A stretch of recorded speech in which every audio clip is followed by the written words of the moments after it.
We have a song ready for Decibel Magazine that I have probably had 10 final versions of now. Um, and it's me that is I'm the one that is kicking them to the side. And, it's no one else going, no, this is terrible. We can't use this. It's Yeah. me being like, oh, this could use a tweak. It's endless tweaks. So Oh yeah. I literally just wiped the entire project, all the plugins and levels and everything, and starting from scratch again.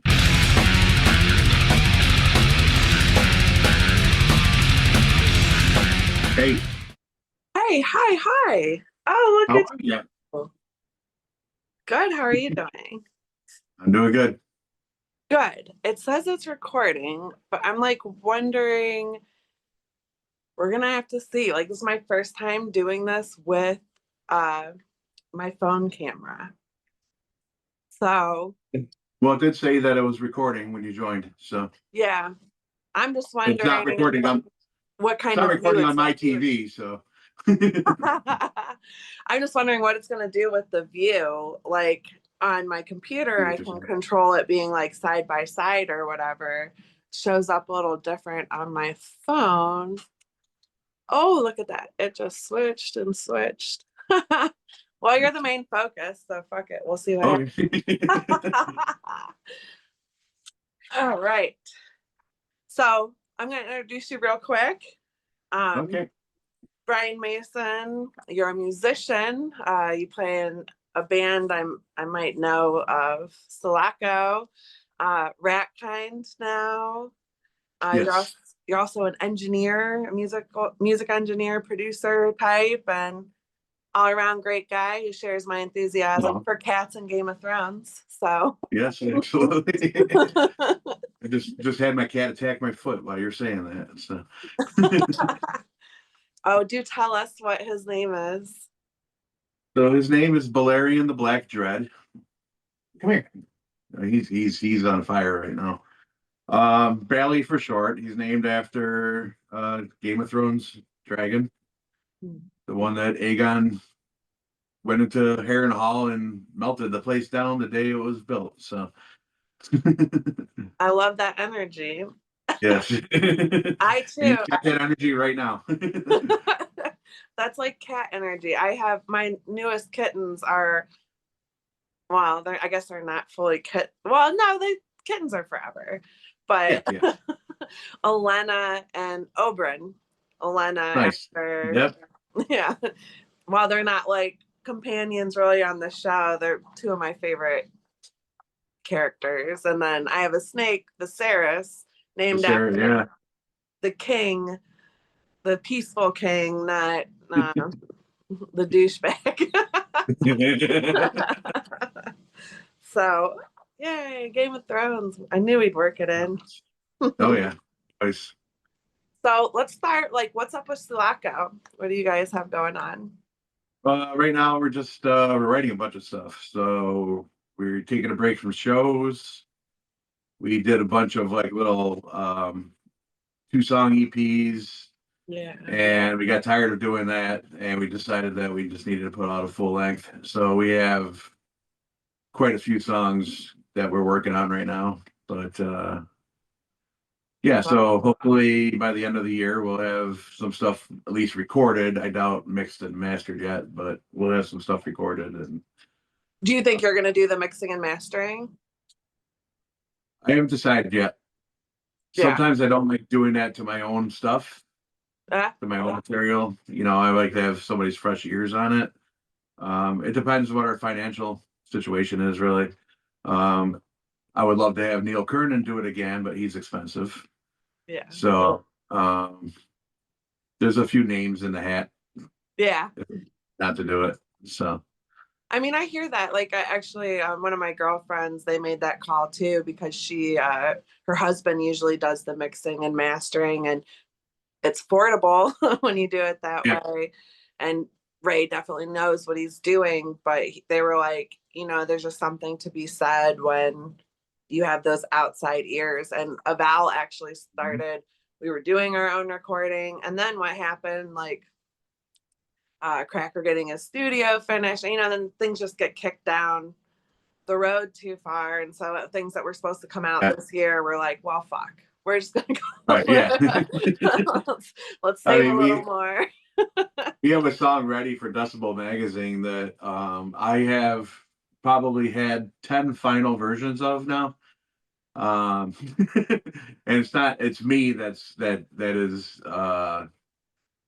I'm the one that is kicking them to the side. And, it's no one else going, no, this is terrible. We can't use this. It's Yeah. me being like, oh, this could use a tweak. It's endless tweaks. So Oh, yeah. I literally just wiped the entire project, all the plugins and levels and everything, and starting from scratch again. And two reasons for that is I have gotten better at it since my last attempt at it. I've got new plugins that help tremendously on various things. And I just want everybody to be happy with it, including me. So I'm going to do one more, and that's going to be the one. You're like, this is it. This is Yeah, we'll send it off to Decibel. And yeah, very but cool. So will yeah, it be on like a flexi disc with Decibel? yes. Awesome. Awesome. That's really cool.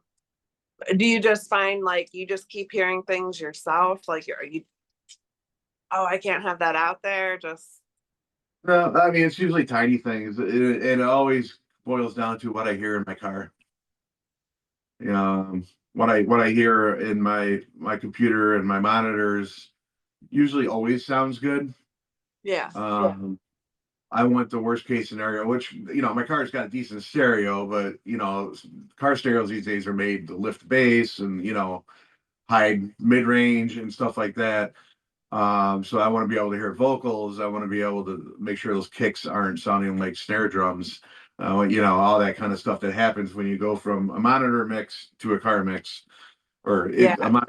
into a car. It's like, oh no, that doesn't sound good at all. So it's finding that balance. I don't go as far as saying, I'm never going to listen to it on my iPhone through the iPhone speakers. A lot of people do that. I'm like, I was gonna say, yeah, we do. I don't care what I've done people that. hear through that. If you're listening to music through your iPhone speakers, then you just, you deserve to have a crappy sound. But True. I mean, you're not really listening for sound anyway at that point, I would think. So exactly. you deserve this. I think you deserve this telephone sounding crap. Well, and I've noticed too, like I have like a Bose speaker, my Bluetooth speaker, that is really bassy It's sounding. heavy.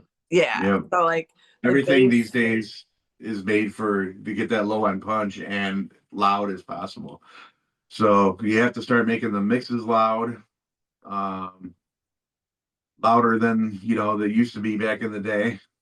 And so everything, then you start compressing, compression starts getting, and you end up with this breathing sound in there and all this stuff. So you just got to be careful with your levels and making sure that it sounds like an open piece of music rather than a compressed pile of garbage. yeah, So yeah, that's well beyond my pay grade. it's beyond mine sometimes. Well, and I know like I know people that like do like now like they say like AI can master your music and stuff, and I'm just like I don't fully see how that's possible. I mean, it can. I mean, I literally start with Ozone is basically an AI doing it for you, but then you go in and tweak. Yeah, It'll yeah, get you to a point where you're like, okay, well, loudness is good, blah blah blah, and everything, and then you have to go in and tweak everything. yeah. Yeah. You can't just hit the button and go done. Perfect world. Yeah. I mean, yeah. Yeah. I mean, mastering, perfect theory, mastering should only really just bring your levels up to broadcasting volume and leave your mix alone.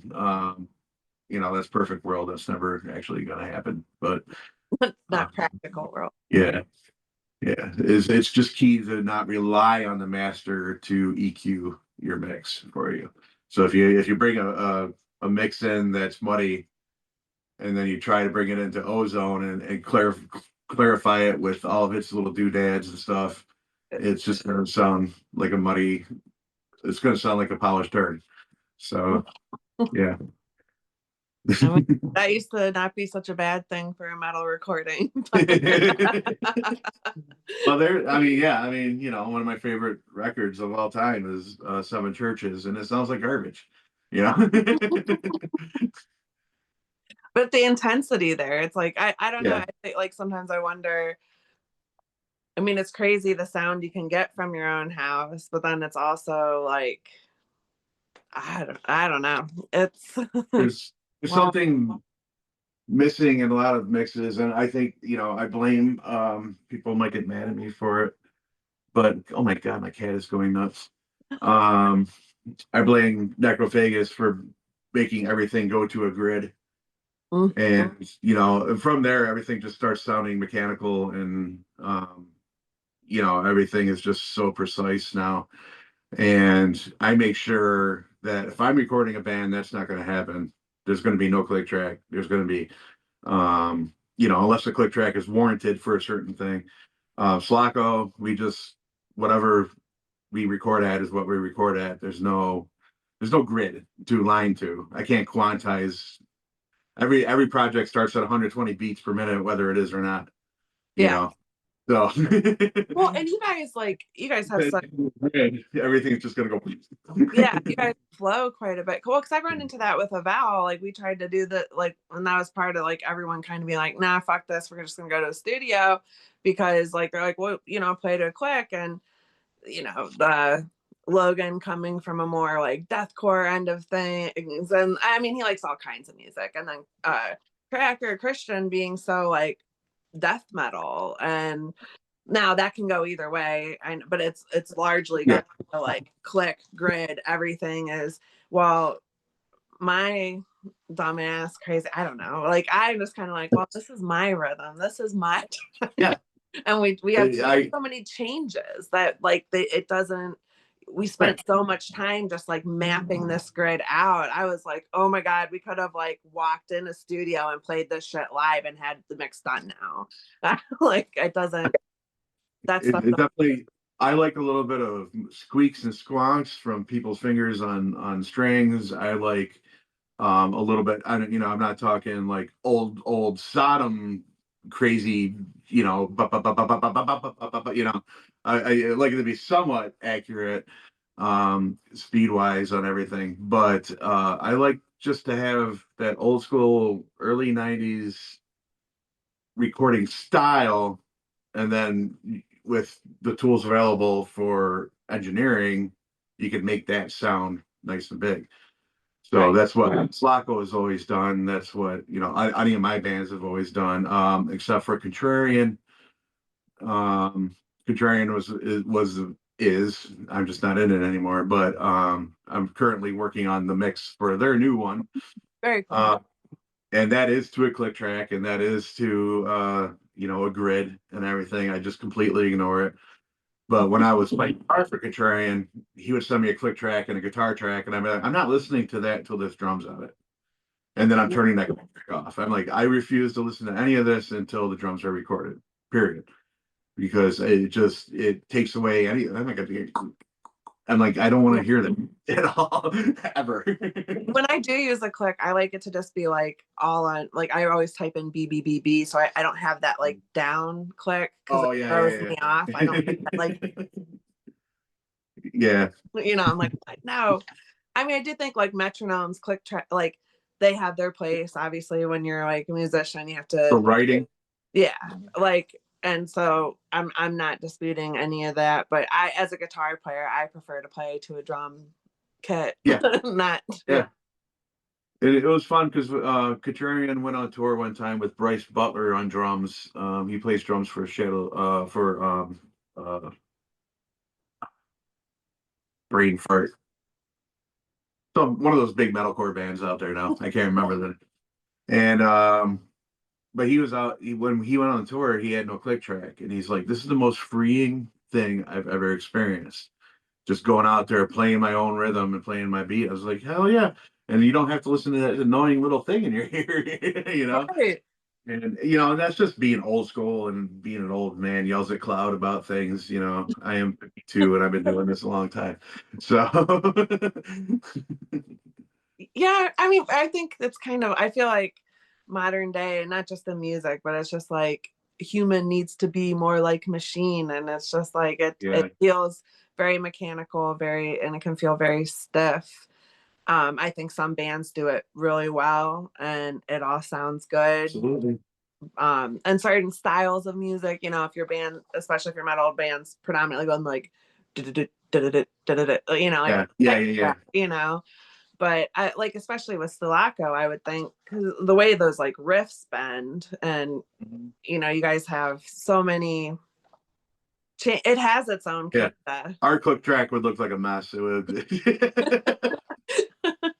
You just gave it a line or something. The thing about Flacco is like everybody's just so free and with the exception of probably me, there's really no theory involved in that band whatsoever. It's just all feel, and that's the way Eric Burke has always been. It's Yeah, all feel, and his brain is the click track. His brain is the riffs. So it's all about the riff. It's not about the timing. It's not about the, um, you know, it's all about just what it sounds like in its natural form. If it was quantized and things cut off and perfect and blah blah blah, it wouldn't have the personality that it does. I don't think so. absolutely, absolutely. And your other project, you're doing Rat Kind now too. That kind, it's so Rat Kind is a three piece. It's basically comprised of three members of Slacko. I'm on guitar. The other guitar player in Slacko, Eric, is playing drums, and the singer Slacko is playing bass. It's cool to see Eric on drums again. 'Cause Yeah. I remember like Blurring, he played drums in that band, and that dude can play freaking everything, can't he? Yes, he's yeah, Eric is phenomenal, and I think this just came up from a jam session one day. Eric was like, "I want to play drums. Brian, why don't you come down? Chris is we he's on vacation or something like that, so I come down with just jam." And then Jason was like, "I'll play bass." We're like, okay, whatever. And I've known Jason for years. I know he can play. He's a multi instrumentalist. He can play anything. So we went down there and we wrote one song the first day. We're like, okay, let's just make this a thing. So we kept it as a thing, and like the songs just keep like coming out of us. It's pretty crazy. And I have experience with this whole three piece instrumental thing with my old band BML, Bailey Mason Liquors, from back in the day. It was very much the same kind of thing, just three dudes jamming, trying to make instrumental music interesting. And so this Rat Kind project is definitely, if you hear when you hear the guitar playing, that is my personality, for sure. Yeah, And Slacko, I can get the Slacko feel down, and Eric's feels and all that stuff, and I can write that kind of feel, but it's not my personality. right. But kind is definitely my guitar personality for sure. So, and I get to do blues, I get to do indie, I get to do all this stuff, whatever I want to do in it. So Yeah, because you're very eclectic, like as a musician, you kind of dabble in a lot of different styles. It seems like. yeah, like in the early 2000s, I started focusing outward of metal. Still loving metal. I mean, I'll always love metal. It's Right. not, but I started focusing on like indie bands, on uh, blues stuff. Anything that someone would throw at me, I check it out. Yeah. Uh, where I grew my love for like Radiohead and stuff like that, and like we started talking to my other friends who have not necessarily gotten out of metal, but wanted to try other things. So I was in an indie rock band once. I was in a almost country southern rock band once.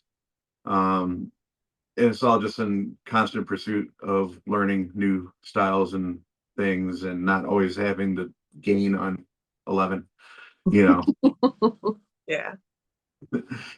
I like to play as much, you know, um, before at that point in late 80s and all through the 90s. I was all about speed, all about getting the Ingve riffs out there. And And now it's just more like, slow down, Brian. You can still do the speed, but make it fun, make it Yeah. interesting. So So, do you still listen to as much metal as back then, or you're more versatile now? no, no, I'm all over the place now. I've learned, um, especially in the past few years, that I don't really care what general public thinks about something. If I love it, I'm Yeah. gonna listen to it. So I listen to a lot of indie, alt pop, indie rock, um, singer songwriter stuff that has absolutely nothing to do with metal. Um, and then I'll go back to I've always been a huge Pink Floyd fan. Prague, somebody's Prague is some of my favorite stuff. So Peter Gabriel Genesis era stuff, and Yes, and all that kind of thing. Um, that is what I'm mostly listening to, other than Game of Thrones podcasts. Yeah. Yeah, I actually really like, I'm a Billie Eilish fan. Billie Eilish is probably my favorite artist of all time at the moment. I do like some of her songs.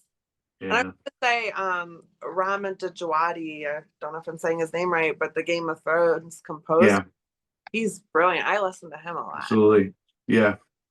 I, Um, like you can pick up like all these movie soundtracks now, like Interstellar and Dune. I know that it's the same dude, but it's just to sit in the car and listen to that stuff for an hour. Just listen to the whole thing, and it's all like one long progressive thing. I love that. yeah. Well, I mean, like you said, like you're doing more instrumental stuff. A lot of times, like if I'm really focused at work or something, I do like a podcast or things here and there because I think, like, especially largely working by myself, it can sometimes be like, oh, it's like almost like having company, And that's I usually Yeah. something about murders. Yeah. More But of you a got to take a break from music for murder every once in a yeah.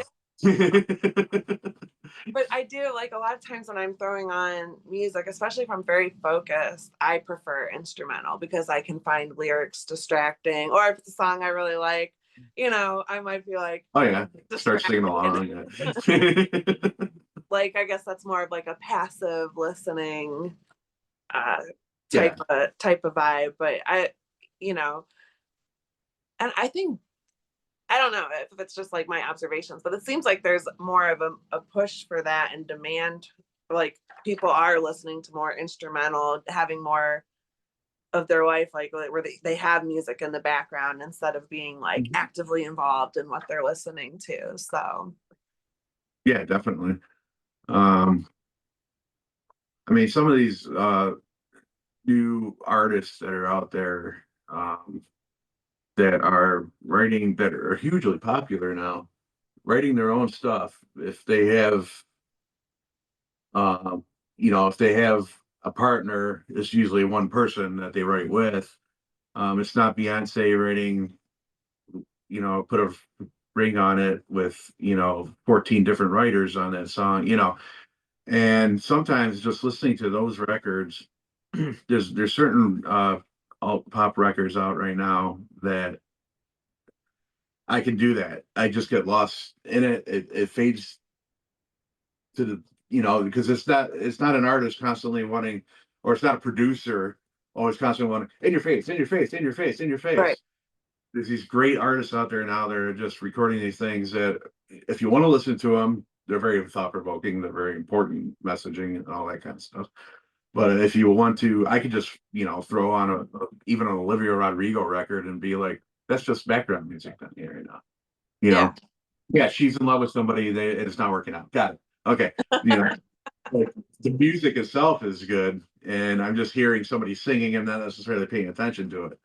And I Right. can sit and do that and do my design at work and all that stuff while just jamming out some of these, um, some of these newer artists that are just phenomenal. I mean, I can't, the songwriting abilities of Gen Z and millennials is off off the freaking hook, right?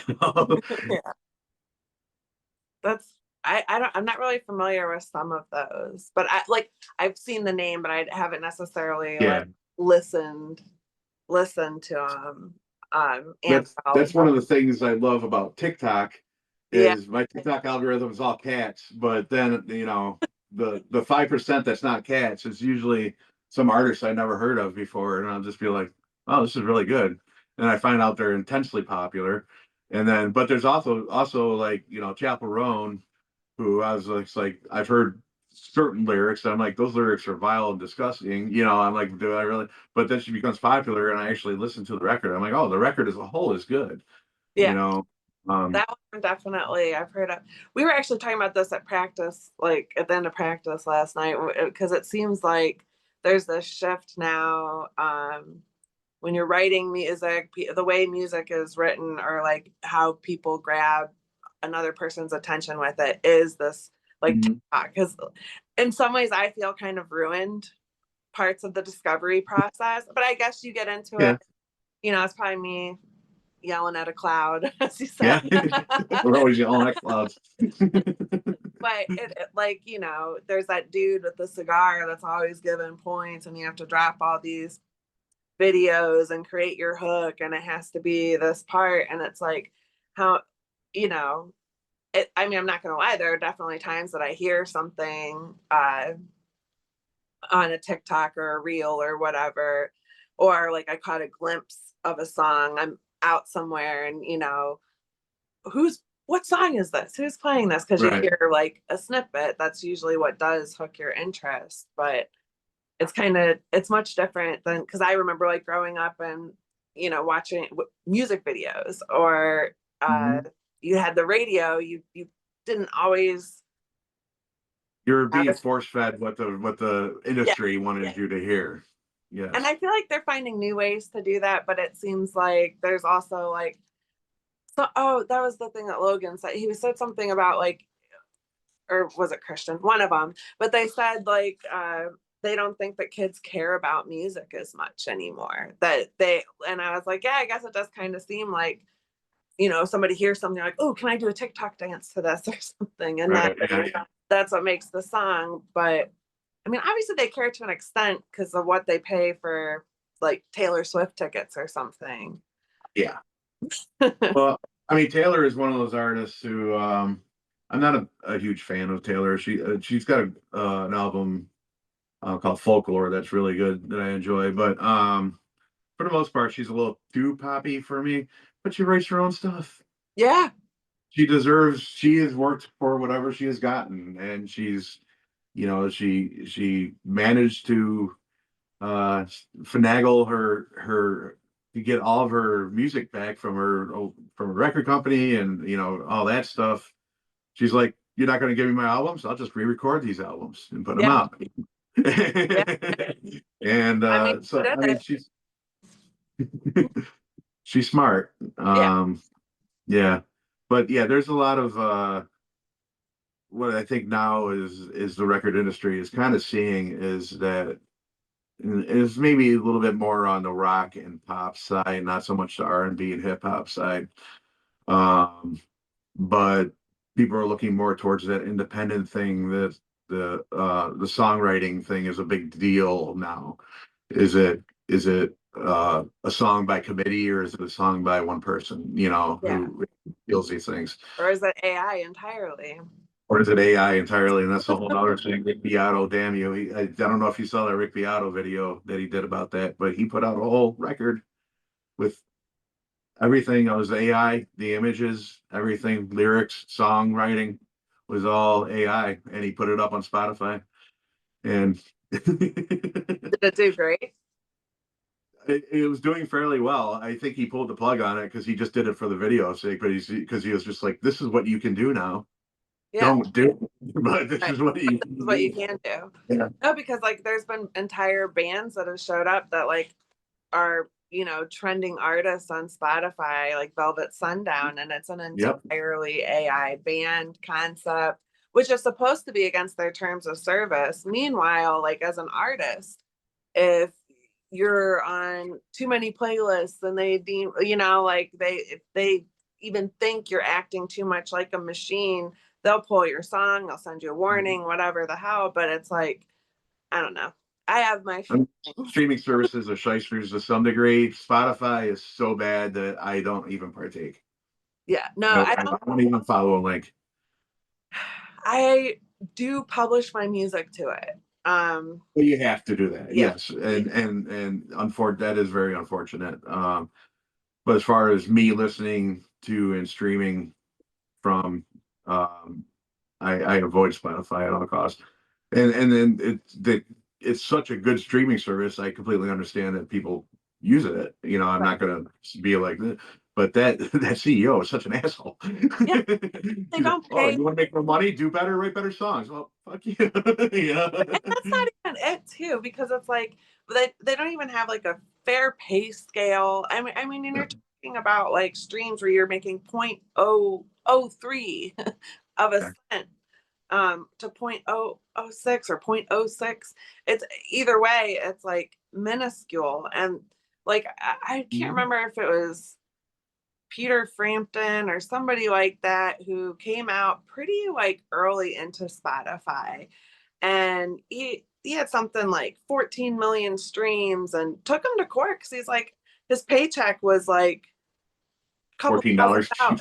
No, like a couple $1,000, like small Yeah. potatoes compared to like what an artist would make if that many people that were listening, because back in the day, if you didn't hear it on the radio, sure, you could like, I remember like racing to the radio and hitting record so I could Yeah. Yeah. have Oh, it yeah. on the Yeah. tape before I could afford this, or like, then it got into like burning CDs, and definitely partook in that Mhm. activity in my youth. But I mean, at the same time, I would get around to buying that CD or that album Yeah. when I could. And I think a lot of people were like that. And we've all bought those records on like, oh, this one looks so cool. And you play it Yeah. like, God damn it. I got to go exchange this now. Um, uh, or hang on to it and hope it grows on you. I don't know. Um, Yeah, I mean, you really have to love what you're doing now if you want to be a musician. yeah, It's not going to be for the money. Because even touring, you got. And I'm going to avoid most of this, but you got venues that are taking cuts and all that kind of thing, and that's a whole nother. That's a 2 hour conversation in itself. it is. But We you can know, peek so at it. basically, you have to have merch and you have to be able to sell it. That's how you're going to make money. Yeah. Being a musician these days. Well, and like what I will say about touring too, like I do think artists like deserve, like you have to travel to a place, you're playing a show, you wrote these songs. But then like, it can also be hard to get people to come out if it's a weekday, especially. Yep. I've been to many a show and played shows where it's Yeah. like, you're like, there's like 5 people there. And Yeah. at that point, you can't expect a venue to be like, oh, here's a bunch of money, because what the fuck did Right. they make that night? And like it's something we talk about on the show a lot, is just like, how is this sustainable from like it, because it's just not, it's not sustainable for the venue, it's not sustainable for the artist. Ideally, if you have a venue, you're packed every night, but that's just not even realistic, because there's great artists that come through and there's people that want to go, but I think people are burnt the fuck out. Everybody works so much. Yeah. There's a lot of that. There's a lot of bad promotion going on or lack thereof. I mean, Yeah. suffocation just came through town on a Sunday. I didn't know about it till the day before. Um, and I didn't go. I'm like, I don't not enough preparation for this. And, stuff like that. God, I remember seeing Cynic on a Tuesday and there was like 20 people there. Um, yeah. So So that's the thing too. Like people act. Sometimes I think people act like this is a new thing. Like back in the day, it's like no, because I definitely went to shows. I started going to shows more in like the early 2000s, but yeah, like I definitely been at shows, especially on a weeknight that like no one yeah, was there. I remember seeing Goat Horror, and yeah, there was like 4 people there. They played like the place yeah. was packed, but like it's crazy to think of now, because now anytime I've seen them in the last couple years, it's been pretty full, if not It's sold. got to be hard for venues to find that balance because like, okay, so let's say you have a Tuesday. I'll give an example. When Contrarian was on tour with Atheist and Suffocation, we played. Um, there was a couple down south of say Mesa, Arizona, and New Mexico. We played, and the couple venues that kind of fell in, and they changed the venues because they went by pre-sale tickets. I Yeah. don't buy tickets. No one does because the charges end up being more than just going to the show and buying the ticket there. But so they changed the venues to the smaller venues. Well, those smaller venues, you couldn't even breathe in them because people were, We're crazy. yeah. So, so they have to go by, okay, well, who are these bands? Are they popular? How popular are they? But, these venues, the owners need to know, and promoters need to know exactly what band they're bringing in, and what. Yeah. It's almost like they have to sit there and research the damn thing. Research every band. What did they do in the past? It's like watching like an old football game. What does this team do? How do we avoid this? And um, That's almost a full-time job in itself though, too, on top of all the work of running a venue. yeah, I can't. I could never do it. But I also know too, like that's like where I don't know, like booking agents, promoters, those kind of terms kind of go together. It depends on the agency, I guess. But I kind of think like part of their job should be more of that like logistical end. If I get it, like, because from a venue's perspective, like some know, okay, if we're at 50 pre-sale, we know we're going to get at least another 50 at the door or something Right. like that. I personally only buy pre-sale when I think something's going to sell out, or I have it on, like if I Hate God's playing in Columbus, they usually play at Ace of Cups, and I know that shit's going to sell out, and I've missed out as a result of that before. Right. Yeah. I'll probably buy tickets to something like that ahead of time versus like, a venue that might have like a 500 capacity and whatever metal bands Mhm. there. I'm like, yeah, I'm fine. Yeah. Unless it's like a really big act, it's pretty safe that you can get your tickets at the door. Yeah. Exactly. And it's I don't know. The venues, a lot of venues closed down from COVID. The ones that stayed open are usually pretty small, and it's like, and there's a lot of shady shit going on. It's so much that it's impossible to navigate at the moment. Anyway, I Yeah. feel as a musician, not even in the business part of it, just as a musician, Yeah. hearing what's going on, and I'm just really like, but I don't have to deal with that, or whatever. But and then you see, all these, you hear in Europe, they're taking, 40% hard, 30% soft, all this stuff. And, so bands just don't even sell merch anymore. Well, you keep on, it's like, what do you do? Right. How do you sustain this? And it's in such a key area right now that it's like, it's tough to even tour. I don't understand how people are doing these tours right now. No, it's not easy unless it's been like worked out in advance. And Yeah. I think for a lot of bands it ends up being an investment that you're like, okay, well, I'm probably not going to make anything. I'm taking this time off work. Um, hoping to break Like, in, you guys got Conan, you got Mares of Threes coming in. Yeah, yeah. Um, and like I've known Therese from Mares of Threes since when she was playing bass in Ken mode. Oh, Um, that goes way back. Uh, and yeah, I mean, she's just like, she took a break for a while and, just concentrated on work and art and stuff like that. But now she's back doing the Marriage of Three thing again, and she's touring and playing shows a lot. And I haven't talked to her in a while, but I guarantee that she's just doing it because it's fun. yeah. Yeah. I Yeah. mean, We're not going to make money.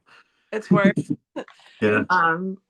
But I think too, like I think if you're on a tour, if you can link up with the right other touring partner, it can be a good time. It can work Yeah, and out. You can have good turnouts. Like we were really pleased with how Europe worked out with OC and Sylvain. Catherine was wonderful.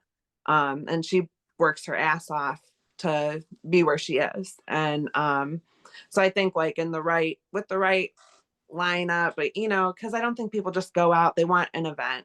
So like mhm. go out to a show and there's only one band I want to see, there's a good chance I might stay home. And I think um, that when people are getting ready to go out on the road, that's something that you really have to think about more, is like the flow of a show and what works in one place might not work in another, kind of thing.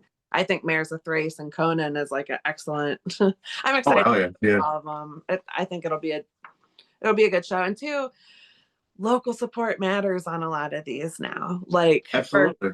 and I think what's hard is it's hard to have like strong. It's hard.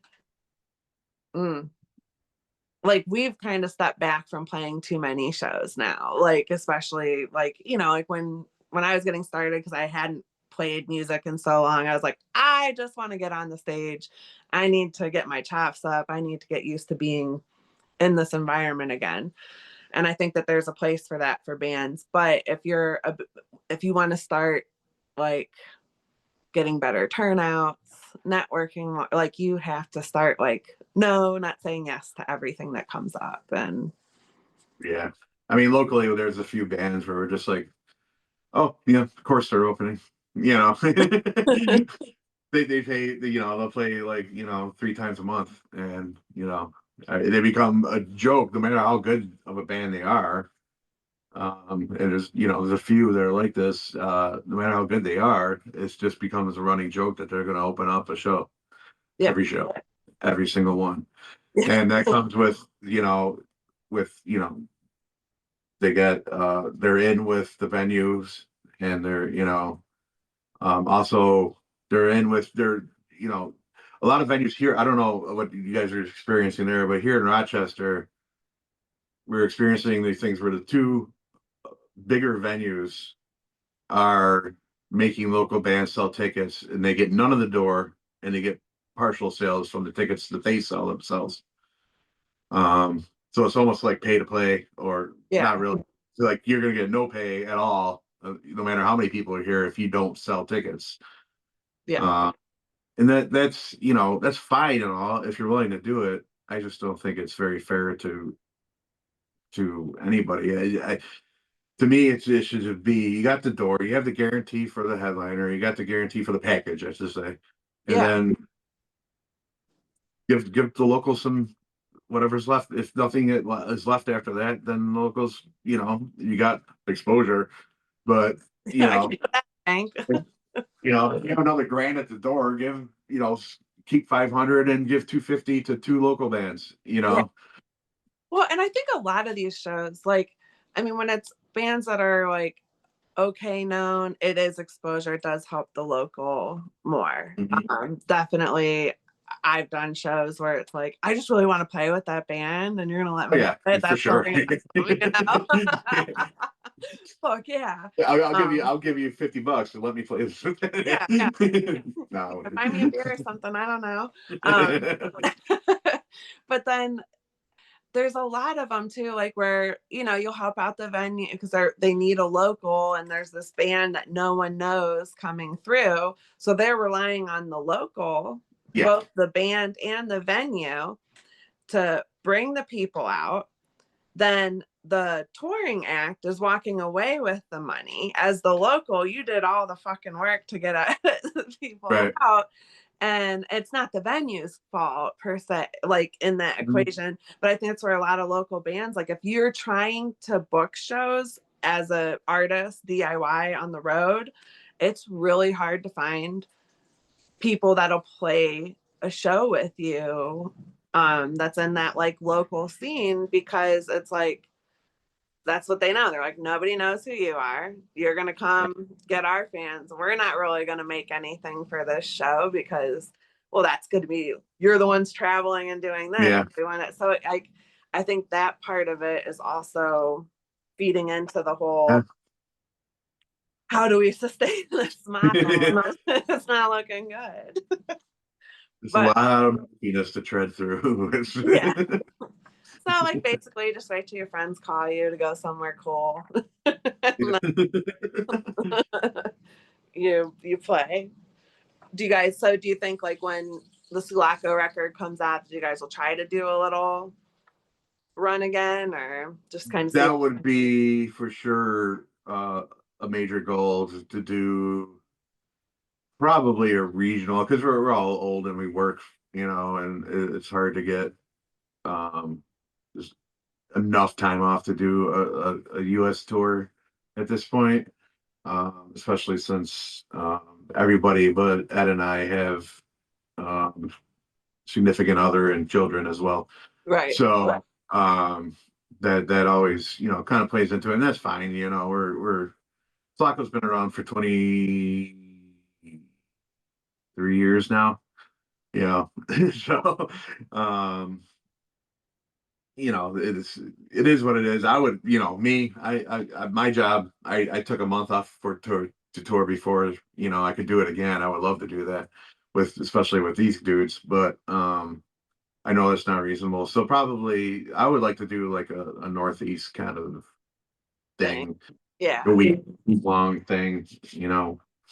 Um, we always do well like in Maine and Boston, New Hampshire, all that kind of thing.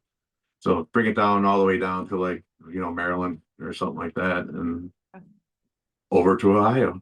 I And always yeah. yeah, we're a bit off from planning that, but I think, we all have that drive to do that, to not play in Rochester, uh, Yeah. Get somewhere. at the Bug Jar again. And as much as I love the Bug Jar, one of my favorite venues of all time, but I play there all the time. Right. I want to hear a new stage, a new play. Yeah, exactly. So, well, I won't keep you much longer. Do you have is Ratkind, do you guys have a release coming out soon or anything coming up you want to share before we part? Kind has the one record out now. Um, and we kind of rushed that. I mean, I like it. It sounds good, but there's things that we would have changed. But I think we're going to start recording because we got so many songs now. I think we're going to start recording for another record, probably intertwined when recording the Slacko stuff. So probably be doing both of that, and then mostly it's just with Rackine playing shows, trying to play different kind of plays. We're playing a bowling alley, which I know for you guys is, you guys have a bowling alley, but the bowling alley that we have here usually just plays like, surf rock and stuff like that. So they're going to Yeah. take a chance, bringing a couple metal bands and Rackine there, and play with different kinds of bands and just try to get our name out there because it's hard for a three-piece instrumental. Like I said, I did this before with the three-piece instrumental, and it was, it basically broke up because it was so damn hard to get anything out of it. Yeah. So I'm going in it with a different mindset now, older and not so, you know, it doesn't really matter where Rackine goes, but I would like it to be kind of in the zeitgeist, passed around and that kind of thing. Yeah. Um, so there's that. There's the Sulaco stuff that, in 26, we should have something for that. Hopefully some kind of touring. Hopefully George R. R. Martin will have a book finished by Yeah. then. Um, I'm not holding my it's been actually no, 2011 was the last one. So Yeah. The show went completely rogue and that's an entire episode on its own. I know we've talked about that before. I've actually but watching it again, like because just oh like yeah. I can turn on and walk away from. I don't want to binge, but I just want to watch something and. But I'm Game of Thrones I can watch up to the fifth season. And then I'm out. Yeah, I mean, the writers did what they could, which was nothing. They didn't have anything. So whatever. I mean, season 8 was a catastrophe, but what are you gonna do? You I know, love that, like first couple seasons, especially the first season. so good. So much of the dialogue too is so fucking good. I do think they kind of got away from that in later seasons. Like, Oh, for sure. I like kind of watch it again. I'm like, oh, I didn't notice that, or that. So that part of it's fun. I still consider it to be one of the best TV shows ever. I don't care, for, for sure, Yeah. for sure. Season 8 was a mess, but even that was, it was entertaining. It was silly, Yeah, but I watched it, and then the drama of it was still epic, and it was just dumb. yeah. I loved all the discourse. Like, well, like me and my best friend would watch, and we'd be like texting each other through it, like, "What the fuck is happening?" And then just like the next day on social media, I would just be like, everybody's like, Look up Jon Snow for 7 seasons and then make him do nothing. yeah. Because you thought Arya would be cool to kill. All right, anyway. Arya's a badass, but come on. Gotta find my kitty so he can make an experience. He did come through a couple times, but yeah, get him. I have my dog. Little Bally. Oh, Little Bally. Little Bally. yes. Yeah. That's you on TV. Yeah. So handsome. Oh, my dog heard that and she's like, come over this way. You want to say hi too? Come here. Come here. Like walking away now. That corner. I'm probably like a little crooked here, whatever. All right. Well, it was really great talking to you, seeing you. Hopefully I'll see you in 2026. Oh, I'm sure I'll see you. I was actually considering going down to see that show next week, but we'll see. Oh, that'd be fun. See. And I don't think you've ever been to West Side Bowl. It's like, no, it's a really awesome venue. Just like Nate's the owner, he believes in radical hospitality, and it just shows in every aspect of their business. So nice. Well, I'll let you know. I'll keep you abreast of my schedule. It's always fun to take a road trip and just pop up at a show. I know Exactly. that was a couple years ago. I just like showed up at Yeah. What the hell are you doing here? play. But yeah, well, maybe I'll see you, maybe not. But I know we'll link up eventually. Maybe get kind out this way. I would love that. And you have some recording to do, don't you? Yeah, I have to talk to you about that too. I did one of those. I came back from tour and I was like, nope. Oh yeah, no, I get that. All of it. And then I just actually wrapped up my one guitar last weekend, and like did all the arrangements, finalized, and now I'm laying down my second guitars and vocals upcoming. But everything I had done up to that point, when I got back from tour, I was like, yeah. So we will be in touch. Okay. All right. Sounds good. Bye, Brian. Bye.